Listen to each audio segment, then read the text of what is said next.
My son became involved in the juvenile justice system shortly after his grandmother died in 1998. He was 13 years old. He originally shoplifted a pack of cigarettes from a store and was arrested for that and brought to the local police station. And we began our involvement in the juvenile justice system. When he was 13, he broke into a truck and stole a stereo with two older boys, and the judge said he had had enough and he sent him away to state secure care. And my son happened to end up in what the New York Times called the worst juvenile facility in the country, where there was rampant violence and abuse, neglect against kids. And it was a prison. It was not a program, it was a prison. He would have been in prison until he was 18 years old. So that would have been 5 years that he would have been involved. He would have been in prison.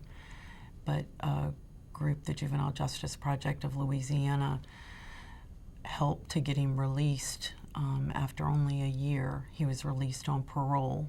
And it was always my understanding that he was going to go away and be in a 90-day program, and then the program would be really helpful and he would get back on his feet and everything would be fun.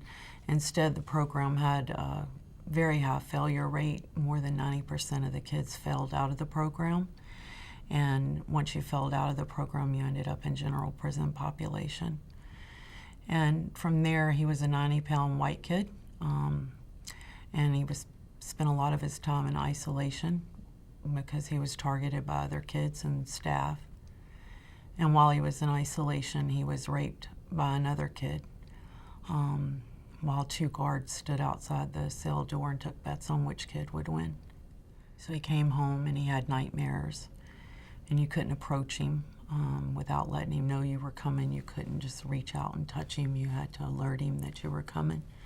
You couldn't shake him to wake him up. You had to call to him across the room, or he would wake up and, in fright and fight.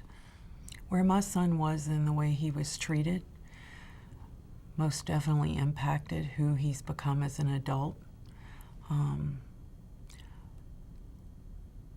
At 13, Corey was displaying normal adolescent behavior following the death of a close relative. He had undergone some trauma, and rather than treat him as a child that had undergone trauma, we treated him as a criminal. And we treated him as a criminal in one of the worst possible facilities. We treated him as a criminal, and that's all he believes that he is today, as a criminal.